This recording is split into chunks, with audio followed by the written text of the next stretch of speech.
At this point in my career in the media world, I'm basically a nobody. Nobody knows who I am. I post videos every now and again, get a few thousand views here and there.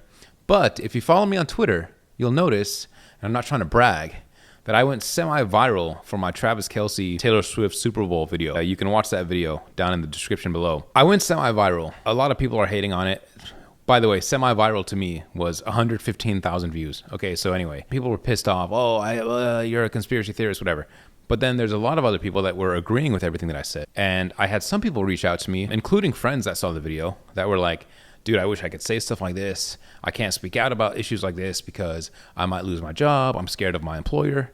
And I'm like, when did this happen? At what point in American history were we not able to speak our mind and to say whatever we want to say, and you're going to lose your job because you have beliefs that don't align with your company? How does this make any sense? When did not being able to speak out become a thing in this country? You can get fired for your views? If this truly is the case, then America is legitimately no longer free. I mean, that's just a fact. If you can get fired for speaking about something that you're not happy with, then you are by definition not free. You don't have free speech. I just want to know when it came down to this point and why it came to this point. I'm lucky enough to be in a position where I own a few businesses. It doesn't matter what I say. I can say whatever the heck I want. But I'll tell you right now, if any one of my employees came up to me and was like, the LGBT flag is my favorite flag, or I'm voting for Joe Biden, you know what I would say? Nice. Now get back to work. You're not getting fired. You're not going to lose your job. But as we all know, the people that are in control, that are the ones firing people for their views, are not conservative people. It's all extreme left-wing people that are firing people just because they disagree with whatever they have to say. If somebody dares say they voted for Trump or they're pro-life, well, we had to fire Mr. Johnson because his views don't align with our brand identity, and we sincerely apologize for his behavior, and we're going to take all of the necessary steps to make sure that this doesn't happen again. What?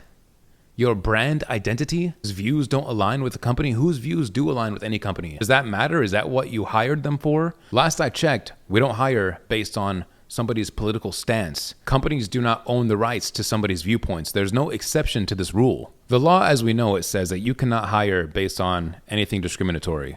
However, I'm willing to argue that you definitely can fire on the basis of discrimination, and that's been happening all over the place in this country. Some of you may have noticed there's an option to hide your likes now on Twitter. God forbid a future employer or the person you're working for sees what you've liked in your own private time and they decide to fire you because you liked something that doesn't align with their viewpoints. You ever notice those people that put tweets not affiliated with my company? Yeah, duh. Thanks, Becky. I didn't realize that your tweet about being single for Valentine's Day had nothing to do with Starbucks. I really had no idea. I thought that the two were correlated there. I think a lot more business people need to start taking the Dana White approach, which is, at the end of the day, the American approach. Let your employees, let your staff, let your people have free speech. They can say and do whatever they want. What they think and what they believe has nothing to do with the company that they work for. Obviously, that method is working extremely well for him. Take a look at what he said to this reporter after Sean Strickland made some comments that some people didn't like. You obviously give a long leash to your fighters about, what they can say when they are up there with a UFC microphone and you are getting into territory of homophobia, transphobia. Like, is there... I don't give anybody a leash. Well, I'm saying you... A leash? Free speech. And control what people say. Going to tell people what to believe. Going to tell people, I don't fucking tell any other human being what to say, what to think, and there's no leashes on any of them. What is your question? I was asking that question. I'll move on, though. Yeah, probably a good idea. We are going to be in a lot of trouble if you are no longer allowed to say what you want to say in fear that your company is going to fire you. I don't know how this is happening. I don't know why this is happening. I don't know when this happened. I remember a time back when I was just 10 years old, George Bush and Al Gore are running for president. And it seemed to me like all the adults were freely speaking about who they wanted, what they wanted, why. Nobody fought, nobody argued, nobody got pissed off at one another.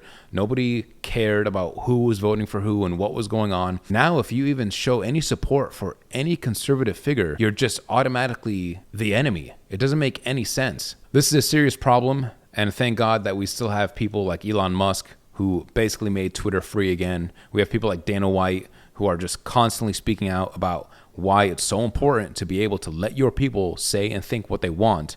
But the left will never, ever allow that. You're done and you're fired if you think or believe in anything that they disagree with. That's all I got to say for this video. Like and subscribe, and make sure you turn on my post notifications so you get notified every single time that I upload.